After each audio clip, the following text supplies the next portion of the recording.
Alright, before I start, that light might randomly shut off or something, I don't know. The lighting in this video is going to be very strange, I think. Bonjour, je m'appelle l'homme stupide, et dans cette vidéo, aujourd'hui, je vais parler de la film TikTok.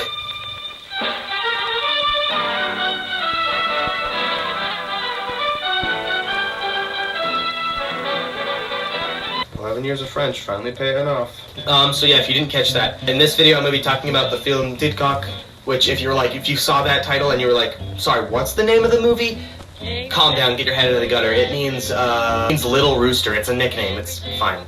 Normally in a video like this would be the part where I talk about what the movie is, but I'm not going to do that because that's actually the first part of this video. Meaning this video is split up into 3 parts, those parts being what is it good, and is it important?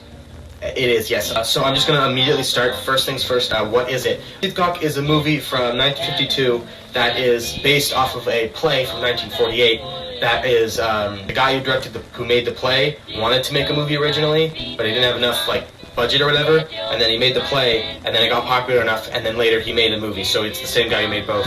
He also plays the main star, TikTok. The film follows the aforementioned TikTok as he comes back from the war with his friend Jean-Paul, meets his family, and then develops a crush on Jean-Paul's sister Marie-Ange. A bunch of other stuff happens, and he has to go back to the war at one point, and she oh no, she does this, and oh no, there's a priest who shows up, and he does and then and a bunch of stuff happens. And I'm not going to describe the whole plot because I don't want to.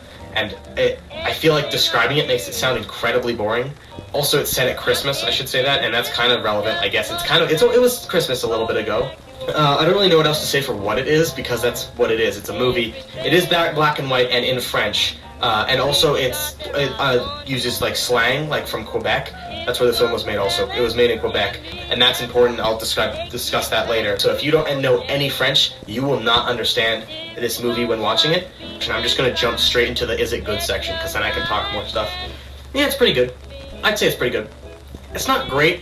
This isn't Fantastic Mr. Fox we're talking about. So it's not the greatest movie, but it's not terrible. Especially for 1952. The music's pretty decent, the camera working isn't bad. The film starts with this.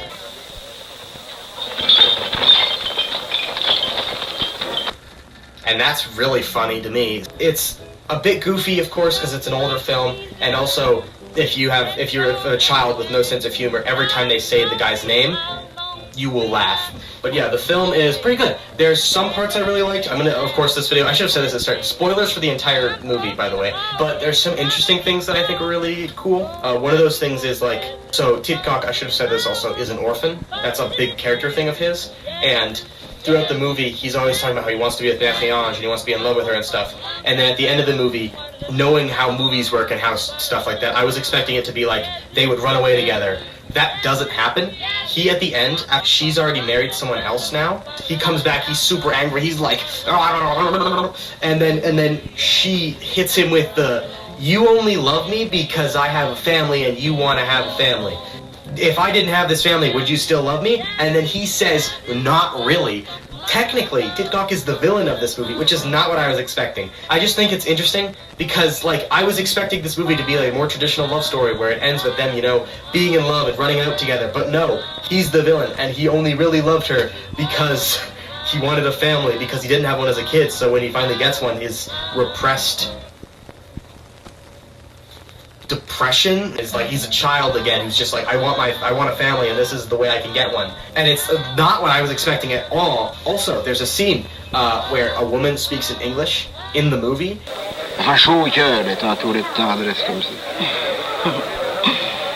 You're cute.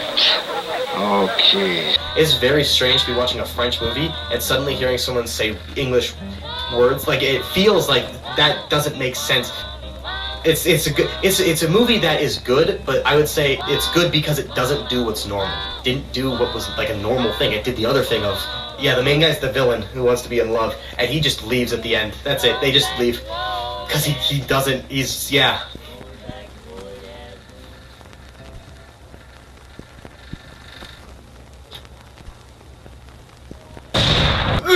And it's pretty good, to me. It's also pretty good to Quebec. It's very important, and I conducted an interview with my French teacher about this because I didn't know how to phrase how it's important, so I might use her for this is what I remember from talking, but I might use the audio I have from talking with her. I'm pretty sure the film is important because it's like the first Quebec film to really use their language and their culture in it. Because again, this is 1952. I don't know how old Quebec was at that time, but it's not been around, I don't think, that long. Like, especially because the main guy uses, TIT himself uses slang a lot. So if you don't know French, you will not understand anything. But if you do, you won't understand anything. But if you're from Quebec, you might understand it, and it's very important because of that. It was the film, as she said, that put Quebec on the map in theater. So prior to that, nobody knew about Quebecois theater. It wasn't a big thing.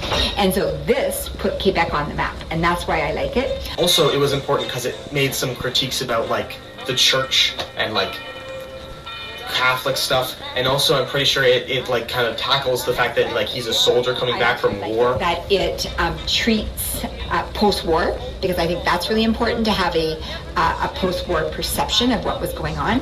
I don't know why I enjoyed this movie. This is not one of my favorite movies. It's just very interesting to me. That's why I wanted to talk about this. I don't know if anyone else in my French class really cared, but I just thought it was really interesting. I don't know. Also, TIT, again, is the villain. I just want to reestablish this. He's the bad thing. Not only is he causing the family to be, like, torn apart, but also, he's not really in love with the person. I don't watch rom-coms. I watch very, very distinguished movies. But it's just interesting. He's the villain, pretty much. He's the problem. This time, I can't recommend you watch it to, like, understand, because unless you are French, you'll understand a lot of it, like the words. I don't know what else to talk about. I think that's enough. I think that's good. That's good.